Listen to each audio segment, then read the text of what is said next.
Do you think, should there be more help for mortgage payers, or do you think actually that is not the bank's job? It is the deal. If you take a non-fixed rate mortgage or it's not pegged, then that's what could end up happening to you. That's the contract that you sign. 0808 100 3800 on the phone. WhatsApp 08000 321 333 with Solent as the first word. I'm joined by Stuart Gregory from Lentune Mortgage Consultancy. Remind me where you are in the world, Stuart. Good morning.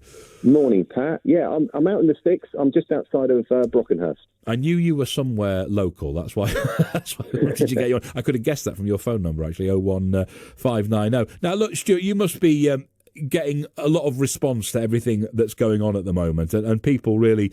I mean, I know that's an extreme clip, the one we just played of the woman who's expecting £1,000 extra adding to her mortgage each month. But people could get quite desperate listening to all this, couldn't they?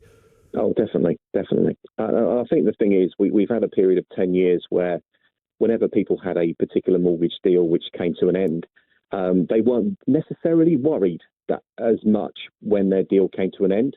And as a result of that, they never felt any sort of payment shock, certainly for the last sort of 10 years or so. That was certainly a case of there was no urgency involved.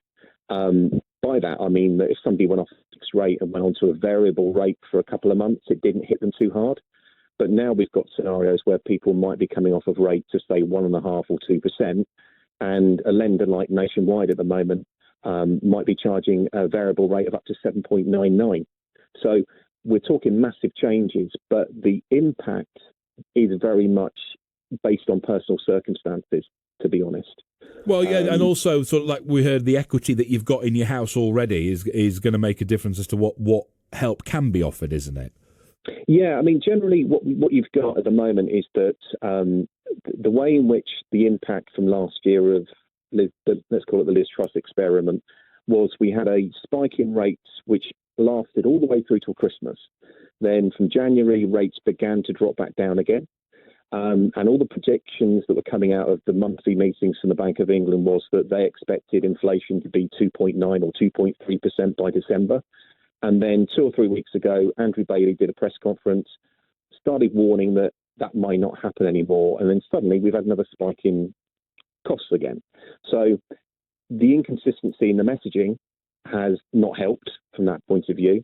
And as a result of that, at the moment, what we're looking at now is that we're looking at 2-year fixed rates beginning at about 5% now, which obviously isn't as high as they were last autumn, but it's still much higher than they were 2 months ago. I'll talk to you about the sort of proposed ways that there might be to deal with this, and ultimately that's more a government manager than a mortgage advisor's matter, Stuart. But Daniel, who is a property owner, a landlord, has texted and said, surely helping people pay mortgages and government handout, like we've had for energy bills, defeats the object of raising interest rates to curb spending in the first place. The best thing to do is just not to put up interest rates in the first place. And there'll be people listening who might have hoped, I don't think it's going to happen, but that's what we hear from the Bank of England at midday today. But aren't the Bank of England now kind of stuck? We hear Jeremy Hunt, the Chancellor, saying we have to sort of almost force a recession to happen to wring inflation out of the system. They haven't got a lot of wiggle room, have they? No, I mean, what we're talking about really is a failure of the Bank of England to, and like you mentioned in your lead up to this about the comment about 2 years ago in August, that the inflation would peak a little bit, but it was going to be transitory, which we now know is complete nonsense. So they've been chasing their tail. And to be honest, this is no different than what we saw in 2008 when we had the credit crunch the first time round. The same thing happened then. They were too slow to act. And as a result of their inaction, we've seen the progression of these monthly interest rate rises. The main sort of things that I think are really concerning at the moment are that in the last 24 hours, you've had Mark Harper, the Transport Secretary, publicly starting to criticise the Bank of England. That doesn't help either, while still claiming that the Bank of England remain independent. I'm very cynical on that, because I think from that sort of perspective, it was Boris Johnson and Sajid Javid who wanted Andrew Bailey to be the governor. So this whole independence thing is a bit shaky on you that either have it or you don't. There's not a lot of point criticising it, but I mean that's politics, isn't it, Stuart? That's the government looking to say, well, actually, this isn't all our fault. This is the Independent Bank of England's as well. The trouble is, none of that helps people who are looking at these rises. So, from your point of view, as someone who gives advice on people's mortgages, what do you think of the idea of the banks having to subsidise? I mean, Labour have said, well, why not? We've had a windfall tax on energy companies to help people with their bills, which is largely now finished, I think, for most people. Why not do the same to banks, which are apparently, in some cases, making record profits at the moment? Some banks do it anyway, don't they? They offer, like, flip into interest-only mortgages to help people out at the time. Is it a good idea to bring it in across the board, in your opinion? Well, I think overall, I mean, the individual lenders do different things, and this is where the problem lies. It's not what they do; it's the fact there's no consistency across the board. Many moons ago, I used to work for Halifax in the centre of Southampton, and we used to get overtime for staying in Hanover buildings and doing evening calls on arrears negotiations. So I used to do that as overtime on a regular basis. Now, what happened over time was that gradually these lenders and banks generally, as everybody's experienced, they've reduced their branches across the board. If you go in a branch now, most of them don't have many staff. There isn't anybody you can walk in and see immediately anymore. You have to wait a week, 2 weeks to get an appointment. And what you've got a structure now which is based on these last 10 years where there's been very little rate movement. So now that I think as well, the banks are beginning to have to play catch up on all of this because they weren't expecting this to happen either.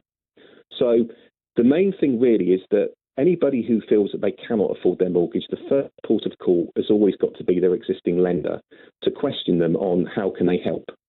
Now, when they then say to them, right, these are, let's say, a mini menu of options that you've got, it might well be they might offer you a payment holiday. There are always questions to ask of the lender, even if they offer you that, because some lenders, for example, won't record it as a break in payments on your credit record. So that's an additional question that needs to be asked of the lender if they offer a payment holiday.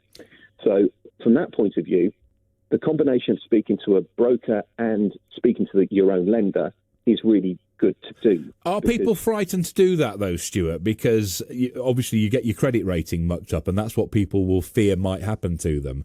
That can nose you up for all sorts of things in the future, not least if you try and move at some point and you need to get another deal or remortgage or something like that. I worry that people hear that and think, oh, no, I'm going to get credit blacklisted or my rating's going to go down. Well, this is where people need assistance, and whether it comes from a broker or whether it comes from the Citizens Advice Bureau. But the key thing is the dialogue with the lender, first of all, is to do an initial call, speak with the lender, explain the circumstances that you are in as a person, and then from there they will say what options they will give you. But then the important thing is not to commit to any of those on that call, is then to arrange a secondary call where you can then have time, go away, speak to an advisor or the Citizens Advice Bureau, get their feedback on what they think might be a viable option for you moving forward. Because one of the things and what a broker can do, for example, is have offline discussions with lender representatives. So, for example, we can query on a client's behalf without giving any personal data what the lender's policy is on these things and what they would do as a result. So can I ask you finally, Stuart, we are transitioning, some economists say, to a higher interest rate society. We've had the lowest interest rates, for years, didn't we, really, after the financial crash in 2008. And with hindsight now, and I think you kind of mentioned it a moment ago, perhaps it should have tapered upwards more gently to allow us not to get into this situation and for people to adjust. Now, that hasn't happened. It's rocketing up instead, causing this problem. In your opinion, are we going to have to just adjust to being a higher interest rate country, at least for the next few years, and the pain that goes with that, because it doesn't look like we're going to see record-breaking low ones again anytime soon? I think really what the public need are clarity on why we've got the inflation, to be honest, because at the moment there's lots of schools of thought to what's contributing to the inflation, because when you listen to any economists, they'll all give you a different viewpoint on what's causing it, and they'll throw everything in. Every economist will give you a different reading. That is absolutely true. Yeah, because you've got things like kind of the war in Ukraine, and you can listen to the government when they're giving their excuses for why inflation isn't dropping like they said it would.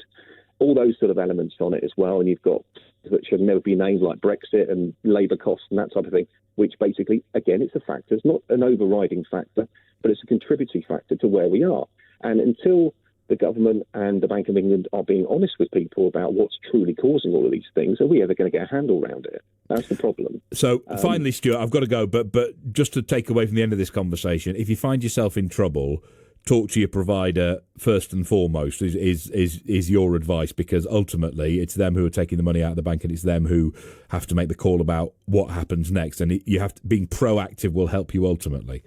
It will do, yeah, and get supplementary assistance as well. Don't try and do it all on your own, because you can end up getting driven down certain avenues of thinking where you just need a clarity and you need a second opinion from an independent person of some sort. Stuart, great to talk to you. Thanks for your insight on that. Stuart Gregory of Lentune Mortgage Consultancy in the New Forest, also hosts the LM Experience podcast as well. Well, what do you think?